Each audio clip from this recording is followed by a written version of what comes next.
A gente acredita que toda mulher precisa de um lugar para falar dos seus sonhos, desafios e contar sobre as suas conquistas. Aqui você vai ouvir histórias de mulheres reais que expõem seus valores, vulnerabilidades, aprendizados e contam tudo de como conquistaram o protagonismo da sua própria vida. Olá! Bem-vinda e bem-vindo ao nosso canal aqui no YouTube.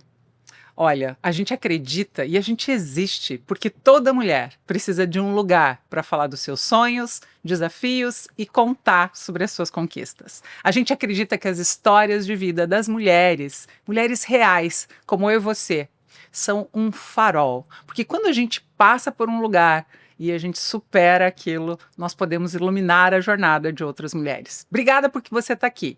Acesse também o nosso Instagram, @programa Me Inspira. Lá você pode ter acesso a uma agenda de encontros presenciais e cafés que a gente faz para se encontrar e dar abraços e estarmos juntas, tá bom?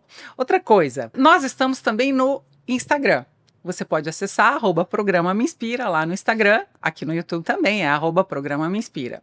E olha, a gente pede para você, se você vai acessar esse canal, já está acessando, é porque você quer conselho, quer inspiração, você quer algo que traga uma direção e até um conforto para a sua vida através de histórias. Então, olha, vai aí e se inscreve no canal, tá bom? Porque aí de forma orgânica, outras pessoas também podem ter acesso a esse conteúdo. E a gente, sem delongas, vai agora para aquilo que é o mais importante, que é a história, que é a nossa convidada, mas eu não faço isso sozinha. Eu estou aqui hoje com a Fernanda Toporowski, ela é minha parceira do Me Inspira, e ela é uma empresária da Topo Leilões, é uma pessoa que está sempre com a gente aqui, nos apoiando, mãe, esposa, tem 3 filhos lindos que ela chama de passarinhos, essa águia que é essa mulher. Ela é uma leiloeira oficial e a gente está juntas há muito tempo. Por quê? Porque ela tem um interesse especial também pelo terceiro setor, pelo coração das pessoas, né? Ela apoia institutos e um deles é o Instituto Manu Bufara. Seja bem-vinda, Fernanda, mais uma vez aqui com a gente. Olá, Gi, estou muito feliz por estar aqui. Obrigada. De nada, olha só. E a Fernanda, ela é a responsável por esse convite de hoje. Ela conhece a nossa convidada e eu vou apresentar para vocês. A gente vai falar hoje sobre um tema bem importante. Não sai daí. O tema é propósito. Aposto que você já ouviu falar, né? Você já ouviu, não vou apostar não, mas eu acredito que você já ouviu falar muito em propósito. Será que você conhece o seu? Será que você está no centro da vontade de Deus? Será que está vivendo seus talentos? Enfim, a gente vai conversar sobre isso agora. E olha quem é que vai falar conosco. A Silvana Leone Calisto. Ela tem 62 anos, casada com Marcos Stier Calisto há 38 anos, mãe de Davi e Thalita, avó do coração de Mateus e Luciano, avó do Teodoro e chegando o Leonardo. Ela é formada em psicologia pela Universidade Federal do Paraná há 40 anos, pós-graduada em PEI pelo Instituto Hadassah de Israel e especialista em traumas e MDR, atualmente cursando pós em neuropsicologia pela Universidade Federal de Santa Catarina. Olha, a Silvana, sem mais, não vamos mais continuar aqui falando do currículo dela, a Silvana vai falar da vida dela também. Fer, você que é mais próxima e é a responsável por trazer essa mulher extraordinária aqui. Começa com as perguntas e vamos lá. Sil, obrigada pela tua presença mais uma Obrigada. vez. Você é uma mulher muito especial para tantas mulheres e especialmente para mim. Como eu sempre digo, você é conhecida, já popularmente conhecida como a Sil Calisto. Então eu queria te ouvir de você, quem é a Silvana hoje? Como foi a tua história de vida? Aonde você chegou? Como que é o teu coração hoje, por tudo que você já passou? Você cuida, né, de tantas mulheres com relação a traumas, com relação à história. E eu queria ouvir do teu coração um pouquinho, como é a tua história. Muito obrigada por estar aqui. Obrigada, meninas. Obrigada pela oportunidade de você que está assistindo e nos ouvindo. E eu fiz essa pergunta, Ferzinha. Fazendo um histórico, a gente fica, por que eu vim parar nesse lugar? E aí eu lembrei que minha nona a mãe do meu pai, muito braba, e ninguém gostava dela. E eu sou inconformada com essa história. E eu me aproximei da nona. E eu era a única neta que chegava perto dela. E eu lembro uma vez eu fazendo massagem nela, que ela estava reclamando de dor, e eu fazendo massagem no pé dela. E ela virou assim para mim: eu não sei se é a tua massagem ou se é a tua conversa, mas a minha dor foi embora. Uau. E eu tinha o quê? Eu acho que 10, 11 anos. E nessa conversa eu falei: nona, como que o nono morreu? Que nono morreu? Aquele desgraçado me deixou grávida, solteira. E eu fiz uma descoberta. Minha avó era mãe solteira. E na família contava-se que ela era viúva. E aí eu fui, com aquilo eu achei que meu pai e minha mãe não sabiam, saí contando para toda a família. E aí eu me encantei mais ainda com a minha nona, porque ela aprendeu a cozinhar com a cozinheira de Dom João VI. Aí eu fiz o cálculo, gente, como essa mulher sofreu. E ela foi convidada a abandonar meu pai, a dar meu pai, e ela bancou. E aí eu comecei a admirar. Minha mãe também, uma pessoa admirável. E a minha mãe tinha só até o terceiro ano primário, e era uma pessoa assim admirável. E eu fui cada vez mais me aproximando desse universo feminino. Depois, mais tarde, eu casei com um pastor, e na minha denominação não é comum ter pastora. Então o pessoal sabia que tinha feito psicologia, vamos chamar ela para falar.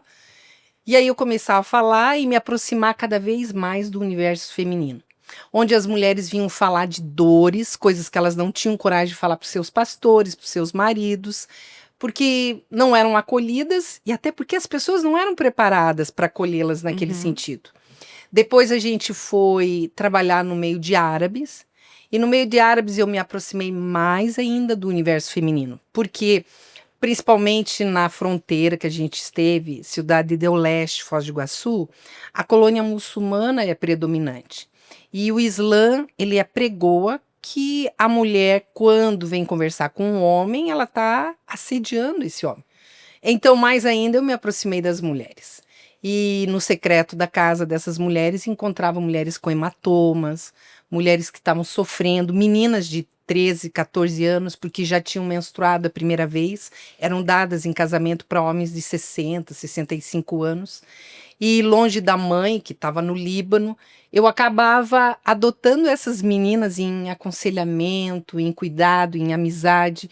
Então, cada vez foi fortalecendo mais. A cada congresso, eu pensava assim: ou existem muitas mulheres abusadas, ou todas as mulheres abusadas me procuram. E aí Deus foi colocando no meu coração que essas mulheres precisavam de um cuidado que ia além do encontro de final de semana. Porque, sinceramente, chegou uma época que eu disse para Deus: eu vou parar. Eu me sinto tirando a casquinha da ferida, soprando e dizendo: volta para casa e te vira. E eu me senti irresponsável em fazer isso. E aí eu falei com Deus, eu disse: Deus, eu não vou mais aceitar ir em congresso nenhum. E claro que ele ouve. Tinha um congresso, eu fui no congresso e, gente, parece que vieram mulheres escolhidas, umas 3, 4 mulheres. Silvana, é o segundo congresso que eu venho e eu quero te dizer que no congresso passado aconteceu isso, mudou isso. E Deus mandando recado: continua. Mas não é suficiente. E aí abriu um sonho dentro do meu coração. E eu calei por muito tempo com esse sonho, achando que era loucura da minha cabeça. Eu sonhava com uma casa, na minha cabeça, 2 andares, uma casa maravilhosa, que mulher batesse na porta seria acolhida. Porque vamos lá, gente, quem aqui um dia já não sentiu vontade de sumir? Quem aqui um dia já não, tipo, ai gente, me esquece, vou pegar a estrada e não quero dar notícia. E eu queria ser essa casa, que essa mulher que queria sumir, ela ia chegar lá, ia ser bem recebida, ia ser acolhida, ia ser ouvida, ia ter alguém disposta a orar, ia ser alguém disposta a servir. E meninas, esse sonho ficou muito tempo dentro de mim. Muito tempo. Até que Deus disse assim: começa a falar do sonho. Ai, que difícil. Eu disse: gente, a minha loucura vai ser agora escancarada. Como que eu vou falar disso? E pior, eu vou falar e nada vai acontecer. E Deus disse, vai falar. E eu lembro até o local. Eu estava no encontro em Foz do Iguaçu, com a Igreja Batista Pioneira. E eu, no final do encontro, eu falei, meninas, tá muito bom, né? Só que eu tenho um desafio para continuar isso. E aí contei para elas. Eu disse, comecem a orar. E aí eu digo, meninas, que eu caí assim, até numa inocência. Achei que a coisa ia ser rápida a partir do momento que eu falasse. Mas aí eu descobri que as pessoas pouco se importam com a dor do outro quando envolve sacrifício e empenho pessoal. Eu posso olhar para tua cara e dizer, ai, que triste. Ai, eu sinto muito, amiga. Tchau. Não fazer nada, né? Te vira. E isso eu descobri. Infelizmente, não em lugar alheio, mas dentro das nossas igrejas. As pessoas estão pouco se importando. Por isso que eu me acho uma pessoa inconformada. Eu sou aquela pedra no sapato. Quando as pessoas querem esquecer os assuntos ruins, eu vou lá e coloco o dedo. Porque a gente não pode calar. A gente não pode aceitar o ruim. E aí, meninas, tá aí a minha jornada. Uhum, Assim que eu comecei, Fer. Então, quem que é a Silvana? Uma pessoa inconformada. uhum, Eu já perfeito. me imagino com mais de 90 anos fazendo a mesma coisa. Aquela velhinha que vai subir, por isso faço ginástica, para continuar andando, não precisando Quer ser cadeira. uma avó ativa, né? Vou, porque tem muita coisa para ser feita. Tá certo. E é interessante, né? Como o propósito da gente tá atrelado à nossa história de vida. Muito. Quando você contou da tua nona, traz para mim, para o meu coração, muita coisa da minha infância que trouxe hoje respostas para quem eu sou. Sim. Então, assim, como eu amo tanto as pessoas de maneira natural, como eu amo tanto as crianças, porque o que que eu vivi lá na minha infância? Sim. Então, é muito interessante isso. Se o que você fala testifica no meu coração com relação ao propósito de vida que a gente tem hoje. Isso, Né, isso. disso. Até você é psicóloga, existe uma expressão que é a gente ressignifica as nossas dores. Mas você não estava ressignificando uma dor, porque você não passou pelas dores das mulheres que você cuida ou passou? Não, eu acredito que eu passo indiretamente na hora que eu sento com a minha nona e vejo tudo que ela sofreu. Isso. Foi Hum. algo de compaixão. Sim. Não foi de experiência na própria pele. Então ali parece que a tua nona já ensinou. Dá a impressão que eu tenho, Silvana, é que ela abriu a porta, que Deus já disse que seria a sua. Seja uma mulher compassiva. Esse é seu propósito. Sim, e eu creio também que tem uma coisa também que a epigenética fala. Claro. Eu acredito que parte da dor da nona eu carreguei dentro. Sim. A parte da dor da minha mãe eu carreguei dentro. E é isso que eu quero desafiar as mulheres que nos ouvem. A dor das mulheres ao longo da história está dentro da gente. A gente não pode ignorar isso. Eu tenho visto um movimento diferente que tem me encantado. A gente tem seminários na ONG onde eu trabalho. Qual é o nome, por favor, da ONG? Nós trabalhamos, é Casa Ruth. Casa porque tem a ver com família. Pode falar o nome dela quando você se referir. Isso. Então a Casa Ruth, é porque eu comecei a engatar na primeira, eu tava vendo que não estava deixando vocês perguntarem, né? Não, fica à Eu vontade. engatei aqui. E a Casa Ruth, ela nasceu exatamente com isso. Eu falei que Deus me colocou no coração que era para ter uma casa, um espaço. Hoje, infelizmente, a casa não está naquilo que Deus me colocou. Porque a casa que Deus me colocou, ela vai poder hospedar. Hoje a Casa Ruth fica a 2 quadras do Museu do Olho, em Curitiba, no Centro Cívico. E a prefeitura não permite que se hospede gente nesse lugar. Porque é uma região nobre, então dentro do zoneamento da prefeitura não é permitido. Então nós temos seminários de um dia, onde essas mulheres vão lá e elas são cuidadas por um dia. E durante a semana nós temos atendido crianças. A minha chamada é com mulher, mas o Espírito Santo de Deus me colocou, Silvana, para que esperar o bichinho entortar por anos para a gente arrumar? Então, aonde nós começamos a trabalhar com crianças vítimas de abuso, seja ele físico, sexual, seja psicológico, muitas crianças sofrendo bullying, crianças que não conseguem acreditar no seu potencial e crianças que o pai e a mãe não podem pagar uma terapia. Uhum. Então a gente tem trabalhado também com esse grupo de crianças.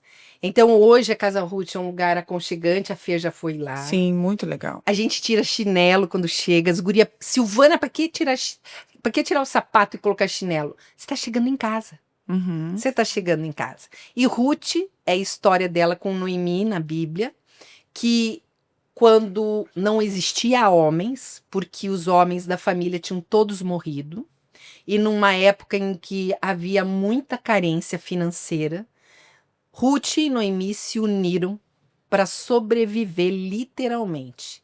E a unidade dessas mulheres garantiu a vida delas. Uhum. Então, nos seminários, a gente tem feito no finalzinho, eu faço um momento profético, onde aquelas mulheres que foram cuidadas o seminário inteiro, elas vão cuidar da mulher que cuidou delas durante o seminário. Uau. Então a gente passa, dá um cremezinho. Uma vez elas passaram no pé, agora que tá frio, não dá para tirar meia. Então elas fazem a massagem na mão, porque não é só receber. Eu preciso entender que a minha dor vai servir para oferecer alguma coisa. Então, quando a gente fala sobre propósito de vida, o propósito de vida tira o nosso melhor. Ele traz energia. Ele faz você sobreviver aos percalços, às dificuldades. Eu não sei, eu acho que vocês já ouviram falar do Viktor Frankl, ele é o criador da logoterapia. Uhum. E através da observação no campo de concentração nazista, Sim. ele percebeu que pessoas fracas sobreviviam e pessoas fisicamente fortes acabavam morrendo. E aí ele se aproximava dessas pessoas fracas e ele descobriu que mesmo os improváveis, quando têm um propósito para a sua vida, eles superam a doença, a dor e conseguem caminhar. Então, lá na Casa Ruth, a gente tem feito isso com as mulheres. A gente não ignora a dor delas, mas a gente entende que aquela dor pode ser ressignificada e pode abençoar outras mulheres e outras crianças que não têm quem fale por elas. Eu tenho uma dúvida, Sil. Essas mulheres têm alguma ligação com as crianças que estão lá ou nenhuma ligação? E eu queria também que você falasse um pouquinho da tua rotina com essas crianças. Como é que é? Como é que essas crianças chegam lá? Qual é o trabalho exatamente que vocês fazem? Qual que é o teu sonho hoje para essas crianças que talvez você tenha alguma dificuldade, que a gente e as nossas ouvintes podem talvez tentar contribuir com esse sonho? Então eu queria... É que criança para mim é muito especial, assim, né? Sim. Criança é algo, não é só porque eu tenho os meus leõezinhos, lá agora eu mudei de apelido. Bom. É leõezinhos, né? É, Porque melhor, são melhor. entre eles, comigo. Enfim, mas criança realmente aquece o meu coração. Então, quando você fala que tem criança abusada, é difícil para eu ouvir, sabe? Para mim é uma dor, assim, algo realmente profundo. Então, queria entender como é que é, onde você quer chegar com eles e se existe uma ligação entre essa mãe e essa criança que já estão lá. Os seminários começaram, Fer, eu não tinha nem lugar.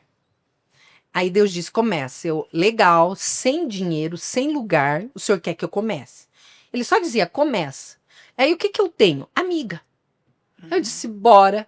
Comecei a ver a amiga que tinha chácara. Eu disse, guria, você empresta a tua chácara de graça, por favor. Por um dia, pra gente ir. E no início, é bem coisa, né? As que iam ministrar eram as que levavam a comida. E a gente começou em chácaras emprestadas. E aí, depois do segundo, terceiro encontro, eu comecei a ver o aluguel de chácara e eu fiz meus cálculos e era melhor alugar um lugar e que eu teria esses seminários nesse lugar. Aí é o seminário de um dia para a mulher. Então, a mulher é atendida por outra mulher, uma a uma. Por isso que os nossos seminários não passam de 13 a 14 mulheres, porque tem 13, 14 voluntárias atendendo essa mulher. Quem são essas mulheres? Primeiro eu comecei a chamar. Comecei a chamar aquelas que eu sentia que eram as mais saudáveis. Eu disse, eu preciso de gente me ajudando. Então não adianta trazer as perebentas, né? As cheias, as firidentas, né? Porque essas precisam muita energia para cuidar. Eu vou começar com as mais saudáveis. E aí elas já ficaram felizes porque foram classificadas como amigas mais saudáveis. Aí elas foram ficando. E aí eu dizia, gurias, chamem as amigas mais saudáveis que vocês têm para a gente começar a cuidar delas, para elas nos ajudarem. Então, de um seminário de 13, 4 ou 5 ficavam. Eu aceito o convite, passei voluntária aqui. E foram ficando. Aí, quando Deus me colocou a questão da criança, eu fui a uma vereadora aqui de Curitiba, que é a nossa parceiraça, a Sargento Tânia, Sim. que trabalha também contra a pedofilia. Eu disse, Tânia, a gente quer ser teu braço. As pessoas chegam com casos de agressão sexual, você não tem para onde mandar, manda para nós. Ela, sério, de graça? Eu, de graça. Se a pessoa pode pagar, ela paga para ajudar a casa. Mas se ela não pode pagar, a gente vai fazer igual. E aí começaram a vir algumas crianças. E aí percebeu-se que não adianta trabalhar com a criança. Você tem que trabalhar com a família da criança. E aí foi uma exigência da casa. Nós atendemos seu filho, mas alguém da família vem. E normalmente é a mãe que vem. E, gente, creio, eu acredito que quase 90% atrás de uma criança abusada tem uma mãe que foi abusada. Sim. E a crise do silêncio, né, gente? Gente, a sociedade silencia, sufoca. Nós fizemos uma ação, não faz muito tempo, numa escola, fazendo a prevenção. Fomos contar histórias para as crianças. E você contava, é proibido isso, tocar aqui, tocar aqui. As crianças sabiam tudo. Quando nós começávamos sobre a história do segredo bom e o segredo ruim, a tia que contava a história e a gente ficava do lado dela. E aí a pessoa que era voluntária contando a história, ela dizia, o segredo bom é a festa de aniversário, é o presente de Natal, mas o segredo ruim é aquele toque que alguém fez e pediu para você não contar.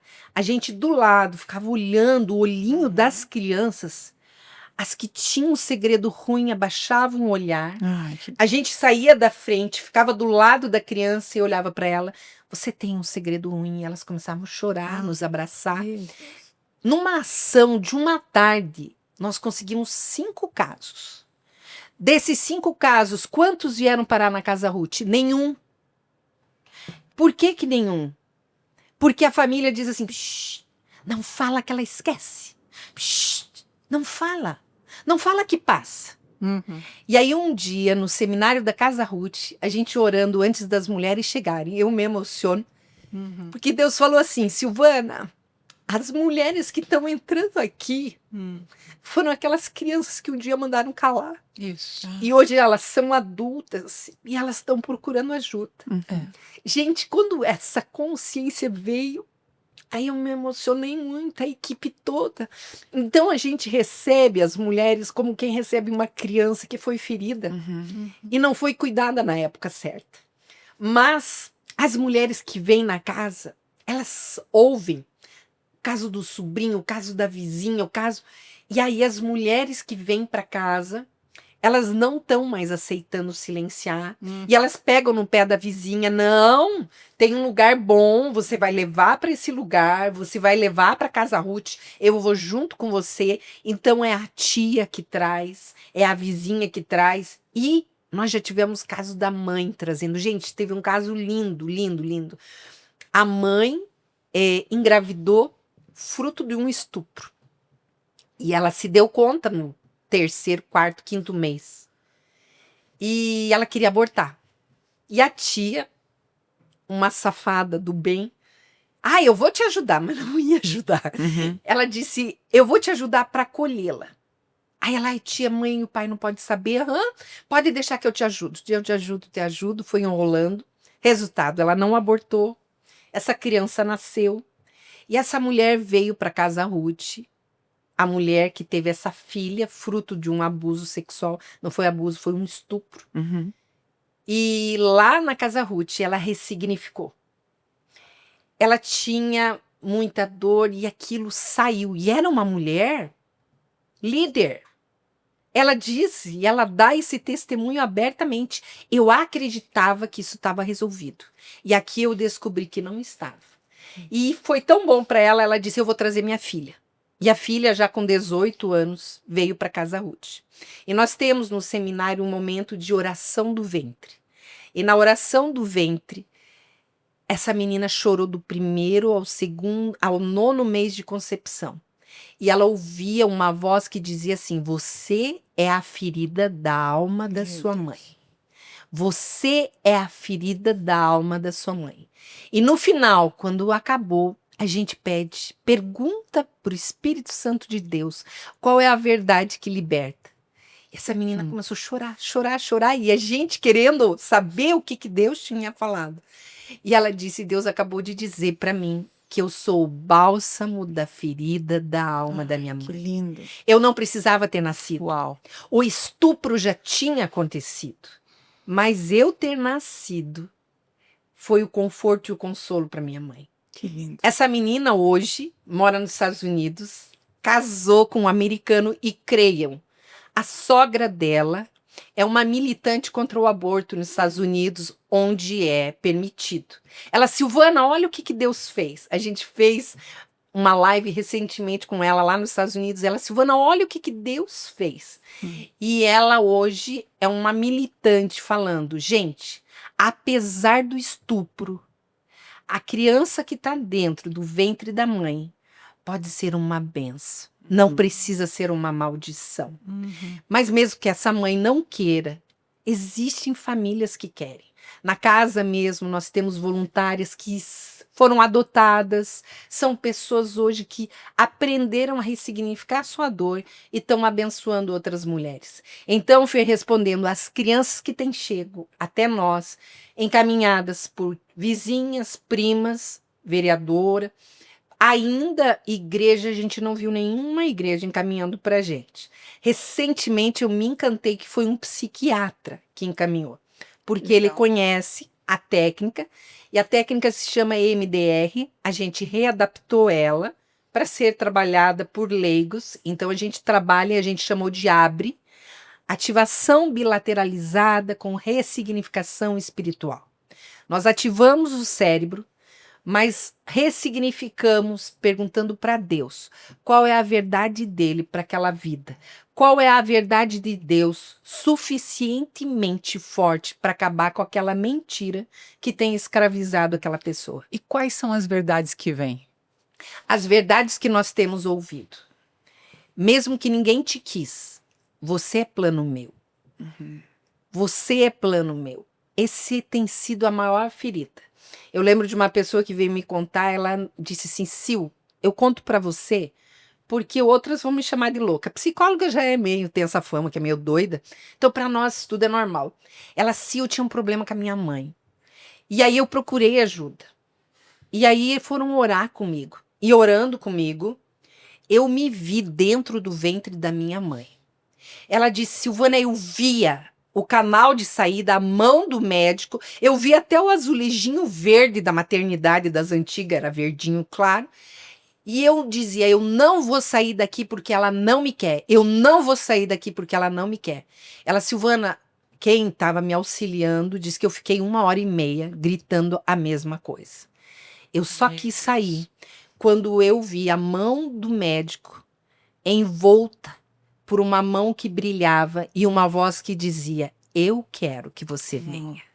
Gente, essa é a grande verdade. Ninguém nasceu por acaso. O que eu passei, se não foi bom, não foi desejo de Deus, mas não significa que ele não possa reeditar isso, ressignificar isso, trazendo um significado que vai abençoar outras pessoas. Sim. Então, a grande verdade é isso. Você não é um acaso. Isso. Você tem um propósito. Isso. E a alegria na tua vida e a plenitude na tua vida é quando você encontra o propósito para a sua vida, para a sua existência. Perfeito. Isso mesmo. Que demais. Bom, nem tem como a gente perguntar ou elaborar algo em torno de algo tão profundo que você está trazendo. Esse é um tema muito necessário. Então eu não vou ousar aqui nem colocar o meu conhecimento na mesa, que é uma das coisas que eu faço nos podcasts, porque o que você está fazendo hoje aqui é muito mais do que conhecimento. Você não veio aqui para compartilhar só técnica. Enquanto você falava agora, ficou muito claro para mim que você precisa ter mais voz, porque as dores humanas, elas realmente são colocadas embaixo do tapete. E eu queria te perguntar, crianças que chegam lá, não só abusadas sexualmente, mas são abusadas verbalmente, emocionalmente pelas suas mães. Qual é a principal ferida? Você como psicóloga, como também proprietária dessa ONG, as feridas de rejeição materna deixam que marcas, na sua opinião? A rejeição, ela traz duas vertentes. Você pode se revoltar. Ah, é? Você não me quer? Então eu vou ser esse caos. Eu vou ser essa pessoa ruim. Me aguarde. Ou eu me deprimo. Eu lembro de uma paciente que os pais se separaram logo cedo e ela veio já adulta. E ela tinha uma insegurança muito grande, uma falta de aceitação pessoal. E aí, durante o exercício clínico, ela lembrou de quando ela tinha 5 anos. O pai ligou e disse assim: filha, se arruma e fica bem bonita que o pai vai te buscar. E eu chego 9 da manhã. Às 8 ela tomou banho, arrumou o cabelo, a melhor roupa. 9 horas o pai não chegou. 10 horas o pai não chegou. O que ela pensou? Não estou bonita o suficiente. Então o que ela fez? Tomou outro banho, colocou outra roupa. Até esse pai irresponsável chegar às 17 horas daquele dia, ela tinha tomado 5 banhos, trocado 5 vezes a sua roupa. Isso. Então, conforme o momento da rejeição, o tipo de ferida é diferente. Então, a gente percebe que são os estágios, também tem a personalidade da criança. Então, na sua maioria, a insegurança, a ansiedade, a baixa estima acompanham as pessoas com essa ferida da rejeição. Tá. Deixa só eu fazer aqui uma conexão com o propósito. Você é extremamente didática e clara. Muito obrigada por você ser tão cirúrgica nas suas colocações. Porque é isso mesmo, não dá para dar voltas em torno da dor. Dor é sofrimento. E quanto antes a gente olhar para ele, fizer algo para minimizá-lo, muitas vezes a gente não pode tirá-lo, melhor. Aqui é um momento agora de a gente ajudar a minimizar sofrimento, né, nesse episódio. O sofrimento da baixa autoestima, ele rouba propósito, na minha opinião. Fala um pouco sobre isso, conectando agora a mulher do mundo do trabalho, as frustrações femininas, porque a gente disse que o tema seria propósito, e pode ser que algumas mulheres aqui já estão, por exemplo, na 5ª pós-graduação, como já aconteceu comigo dentro das mentorias de carreira. Está buscando e nunca encontrando, porque ela sempre acha que alguma coisa nela não é suficiente, que ainda tem um pouco mais que ela precisa aprender. Ela nunca se sente pronta. Conta um pouco de como baixa autoestima e propósito estão ligados. A parábola dos talentos, ela fala que aquele que enterrou o talento, ele disse: tive medo e enterrei o único talento que ele tinha. Então a baixa estima e o medo da rejeição caminham com essas pessoas. Então eu não consigo ver que a pessoa vai superar simplesmente estudando, fazendo mais uma pós-graduação. Ela tem que ir nesse lugar que a congelou na história. Eu estava ministrando uma vez num grupo de pastoras e pastores. E durante a ministração, houve uma visitação numa dessas mulheres. E aí, no intervalo, ela veio e me puxou. Ela: Silvana, no caminho eu vim discutindo com meu marido. Porque teve uma briga, uma discussão, desentendimento com a minha equipe na igreja. E eu entendi que ele me deixou sozinha, que ele não ficou do meu lado e toda a minha equipe me abandonou. Então eu vim no carro discutindo. Eu sempre fico sozinha, eu sempre estou sozinha. E quando você estava ministrando, eu fui praticamente abduzida. Eu fiquei de corpo presente, mas o Espírito Santo de Deus me levou para um lugar quando eu tinha entre 5 e 6 anos, morava no interior do Rio Grande do Sul e cidadezinha pequena, eu gostava muito do pastor e da esposa, fui visitá-los. E eu, na casa do pastor, que ficava do lado da igreja, eu comecei a escutar um grito. E eu reconheci aquele grito como um grito da minha mãe. E eu fui na direção do grito, a esposa do pastor me pegou no braço, me deu um comprimido de Melhoral, que era o Rivotril da época, né? Levou ela para a cama e disse: dorme um pouquinho, depois a tia volta. Ela acordou sozinha, ouvindo os hinos da igreja que ficavam do lado da casa pastoral onde ela estava dormindo. Sozinha ela levantou. Imagina aquela criança de 5 a 6 anos, indo na direção da igreja escutando hinos. A igreja estava cheia. E quem estava lá na frente? A mãe e os irmãos dela em volta de um caixão. Era o pai dela. O pai caminhoneiro, na época não tinha telefone e internet. Os gritos foi quando a mãe se debateu e visualizou aquele homem chegando morto. E o tempo que ela dormiu foi o tempo que prepararam o funeral. Só que a igreja não percebeu que aquela menininha que chegava pela porta era uma das órfãs. Eles estavam cuidando da viúva e daqueles que estavam em volta. Ela continuou sozinha. Acabou o culto, pegaram na alça do caixão, começaram a caminhar para o cemitério interior, ia-se caminhando, e ela no meio da multidão, sozinha. Chegou no cemitério, foram enterrar aquele pai, pequenininha, subiu no túmulo ao lado, para ver aonde estava o grande amigo dela e o que tinha acontecido. E ela, sozinha. E saíram do cemitério e ela ficou ali, sozinha.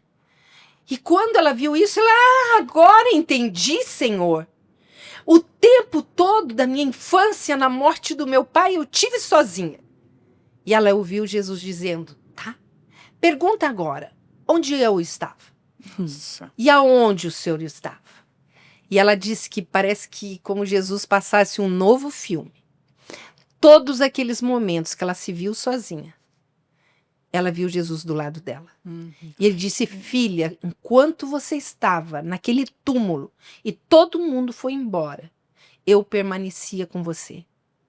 É uma promessa. Nossa. Eu Emociona. nunca vou te deixar. Eis que estarei convosco todos os dias da sua vida. Sim. Você sabe que eu vejo o nosso inimigo usando as feridas da nossa alma para nos afastar do nosso Deus.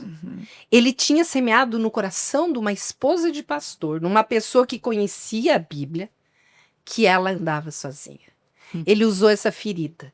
E aí, quando ela levou a ferida para o Senhor a reeditou. Mesmo quando você pensou que estava sozinha, eu não tinha te abandonado. Deixa eu pegar esse gancho. Tem propósito, então, além da dor, certo? A gente ressignifica a dor e encontra propósito. A gente cura dores, não, a gente minimiza as dores, né? Com MDR, com tanta coisa. Mas você conectou aí com Cristo.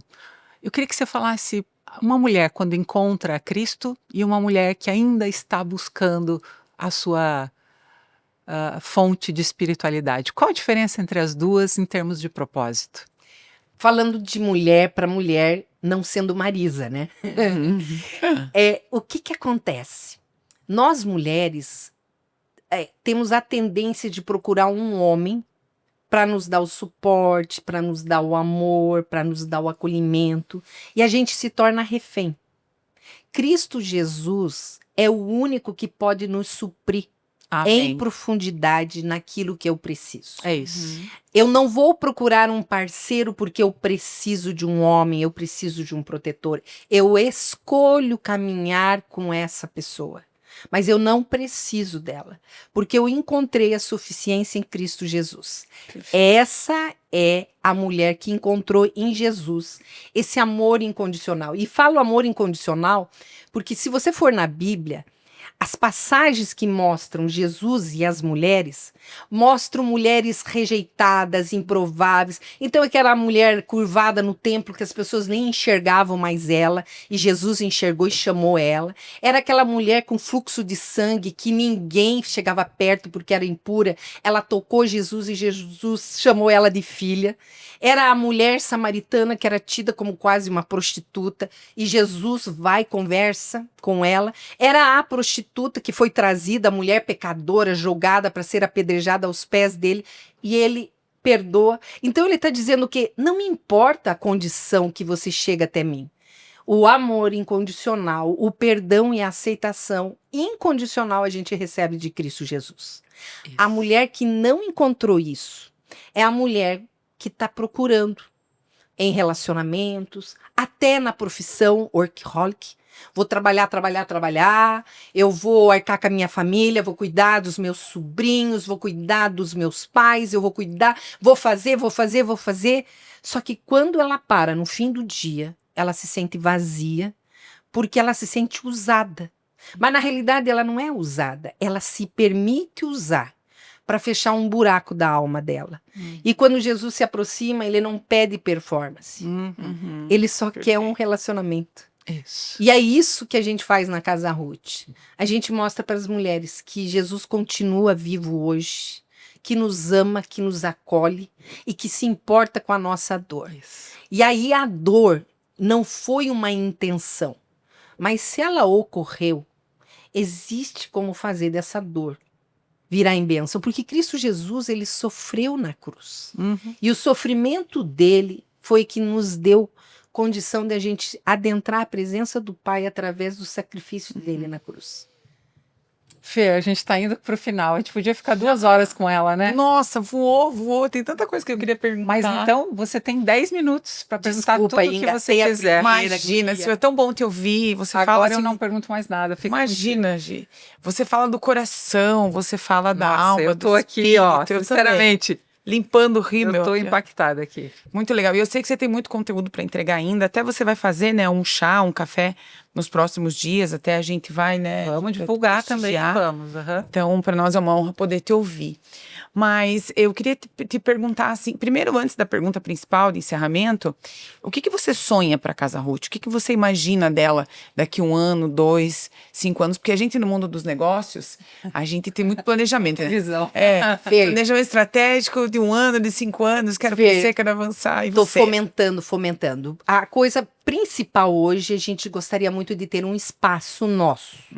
Um espaço onde eu pudesse hospedar essas mulheres e um espaço grande onde nós pudéssemos ter um contraturno para as crianças.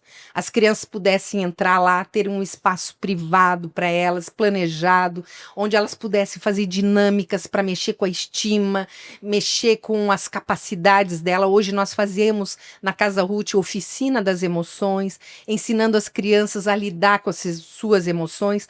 Não só crianças, a gente tem um grupo de pré-adolescentes e adolescentes que a gente tem trabalhado. Tenho sonhado, essa você não sabe, que eu conheci uma missionária e Deus tem colocado isso no meu coração. Essa mulher tinha uma casa do lado do presídio feminino. E o presídio feminino tem um tempo que as mulheres podem ficar com seus filhos. Depois não pode mais. Essa missionária ficava com esses filhos lá e diariamente ela levava essas crianças para visitar suas mães. Nossa. E essas visitas davam ânimo para essas mulheres se profissionalizarem, se prepararem para encontrar seus filhos lá fora e poderem tocar sua vida. Então, eu estou entendendo que isso é sonho. É um sonho. E eu estou sonhando com isso. Que a Casa Ruth não pode ser só um lugar de acolhimento, mas que a gente tem que se movimentar ao encontro das mulheres que ninguém enxerga. A gente pode colocar, então, um link na descrição desse vídeo com os teus contatos. Você Perfeito. aceita parcerias? Por Então, as favor. pessoas que nos assistem, nos ouvem, podem compartilhar dessa visão e desse sonho com você. A gente vai colocar o seu contato ali no vídeo. Ótimo, ótimo. Eu tive várias ideias já aqui pra gente fazer um planejamento disso, né? Tô dentro. Onde a gente tá, onde a gente vai chegar, buscar parceiros para construir isso, mas é uma outra conversa, né? Ótimo. Mas caminhando para o fim, assim, se eu estava pensando numa analogia do que a gente poderia construir juntas aqui, né? Se você tivesse a oportunidade hoje de falar para todas as mulheres, para Fernanda, para Gisele, para as mulheres lá do presídio, para as mulheres de Foz do Iguaçu, para as mulheres de Capanema, que a gente estava falando antes, para as mulheres do mundo, o que você diria para elas? Talvez numa frase, num versículo, em algo assim, que Deus realmente use a tua vida para que você possa levar tudo isso para multidões, milhares de mulheres. Mas se você tivesse a oportunidade de mostrar para todas ao mesmo tempo, o que você falaria para elas? Deus tem muito mais para você do que você está vendo. Deus tem muito mais para você do que você está vendo. O que essas mulheres estão vendo? Algumas estão vendo só a casa, algumas só estão vendo a doença, algumas só estão vendo o coração quebrantado, o casamento falido, os filhos doentes. Deus tem muito mais, porque quando Ele colocou você lá no ventre da mãe, Ele já tinha um propósito para a tua vida. Ele não desistiu do propósito. Talvez seus problemas, suas lutas estão fazendo você desistir. Mas volta lá. A palavra de Deus diz: lembra onde você caiu, levanta e começa de novo. Então, se foi lá no divórcio, Volta lá e levanta. Você não é o divórcio. Isso. Aconteceu. Você não é o desemprego. Aconteceu. Você não é o filho doente. Aconteceu. Deus tem um plano maior. E eu creio no movimento, não sou feminista, mas eu creio no movimento das mulheres. Onde a gente que consegue empatizar com o coração feminino vai poder acolher e fazer o movimento necessário. Uau, muito lindo. Qual que é o propósito de Deus para essas mulheres? Você disse assim, para que elas parem de olhar para suas dores e olhem para aquilo que Deus tem para elas. Qual que é o propósito de Deus para a mulher no geral, na tua opinião? Quando você pensa na sua experiência, quando você olha para as dores femininas, mas principalmente quando você vai na gênese da criação da mulher. Para que Deus nos criou? Qual é o propósito? A palavra de Deus disse vida e vida em abundância. Então Deus tem para nós uma vida e uma vida em abundância. Creia e saia do lugar que te está paralisando. Dá a mão para Jesus, você não está sozinha. Uau! Muito bom, nossa, lindíssimo. Fer, você tem mais alguma coisa? Eu só tenho a agradecer, Sil, pela Gente, tua eu que presença, agradeço. pelo teu coração, pelo quanto você me inspira, né? Estamos no Me Inspira. Eu amo a tua vida, a tua família, a tua filha.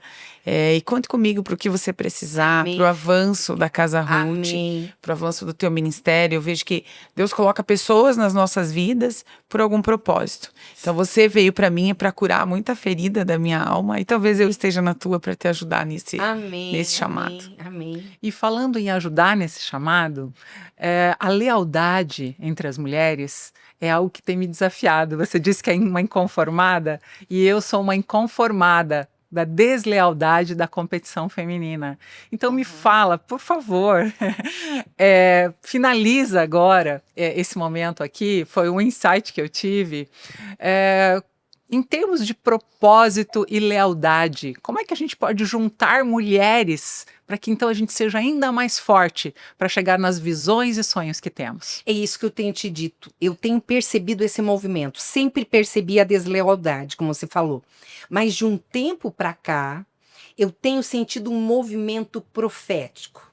Sabe, eu sou muito assim. A gente. Que eu falei hoje, a hora que a gente chegou aqui, Aham. não é um acaso. Isso, eu tenho sentido esse movimento onde as mulheres têm se incomodado, elas têm entendido que sentir o que uma mulher sente é só outra mulher. Então, tá vendo esse movimento de acolhimento. Mesmo na casa, a gente teve há pouco tempo uma mulher que o marido agrediu e ela estava sem casa, conseguiu um Airbnb baratinho e eu joguei no grupo. E aí nós conseguimos alugar um lugar para ela e em menos de uma semana mobiliamos aquela casa, porque uma conseguiu o colchão de um lado, outro o guarda-roupa, outro isso. Então é uma força que temos, não para abater o homem, não para discriminar o masculino, mas entender que nós temos uma força para acolher o feminino. Entender o potencial. Eu não preciso competir com você, mas eu posso somar com você. Essa é a nossa grande bandeira. Que lindo! Você que quer somar com a gente, você está aqui ouvindo e vendo tudo isso, a atmosfera nesse lugar, o ar aqui nesse lugar, ele foi cheio da glória, da presença, do amor de Deus, mas também da nossa conexão aqui feminina, dessa vontade de elevarmos umas às outras e ajudarmos que o sonho de uma pode chegar até você. O sonho que ela está tendo pode evitar que uma criança um dia vai assaltar sua casa, né? O cuidado que ela tem com essa criança um dia pode... De todas as formas, nós somos impactadas um pelos outros. A gente não está falando só do sonho da Silvana, do sonho da Gisele, do teu sonho, Maria, Fernanda e todas as outras. Nós estamos falando de propósito, temos um sonho, um propósito, mas nós precisamos andar juntas. Muito obrigada, porque você chegou até aqui. E olha, o próximo episódio também vai vir uma mulher incrível. O anterior tá maravilhoso, vai lá e olha. Nós estamos falando sobre compaixão. Até a próxima. Um grande abraço, cheio de compaixão e propósito.